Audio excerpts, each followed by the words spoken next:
Hi, I'm Tmsog Rubin, and this is Green Expressions, brought to you by the many shades of green. Today's shade of green is lime green because it's a bittersweet topic that we're talking about. In the Himalayan kingdom of Bhutan, they measure their progress not by the gross domestic product, but by its gross national happiness. They have come to the conclusion that life isn't about what you own. It's about personal development of character and self-realization and feeling a sense of balance within your body and your soul. One area of pleasure within most people's lives is food. We take pleasure in smelling the wonderful fragrances of various foods and, of course, enjoying the flavor. The way to someone's heart is truly through their stomach. It is safe to say that we are what we eat, and we want to eat good and nourishing food, but many a time we do not know where our food comes from and what's in it. Much of what we eat is processed, and thus we have to ask ourselves, why are we putting so much crap into our bodies? One rule of thumb is, if you can't pronounce it, you shouldn't eat it. Big agri-farms control the majority of the food industry. They put chemicals, pesticides, modifiers, and other ingredients into our food, and we have no idea what we are digesting. Is it real, or is it genetically modified?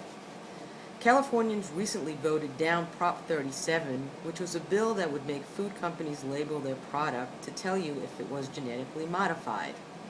Why would people vote down a bill that tells you what's in your food? Well, for that you'd have to ask Dow Chemical or Monsanto. A lot of what we are eating is toxic.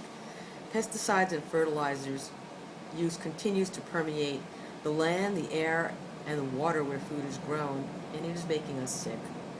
While independent farming is on the rise and farm markets are becoming more plentiful, it is still hard for the majority of the populace to get fresh and chemical-free produce. So how can we get back to all things natural and all that sustains the earth's richness? Bhutan might have the answer. Once again, the tiny country of Bhutan is leading the way and becoming an example of what needs to be done to keep their citizens healthy and happy.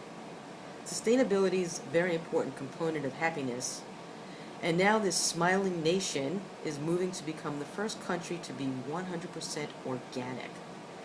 They want to phase out artificial chemicals in farming within the next 10 years. A blurb from the Natural Awakening's March 2013 issue quotes Jeremy Dorji, a member of Southern Bhutan's Farmers Association. Mr. Dorji said that more than a decade ago, people realized that the chemicals were not good for farming. He further went on to say that not everyone has stopped using chemicals, but almost 90% have. 90% of the farmers are going organic. You see, organic agriculture results in a richer, more productive soil, which leads to higher yields and healthier produce. So let's give Bhutan a shout out of praise. There are many ways to be a happy and satisfied populace. Keeping toxins out of the food we need to nourish our minds and bodies is certainly a path to health, inner peace, and happiness.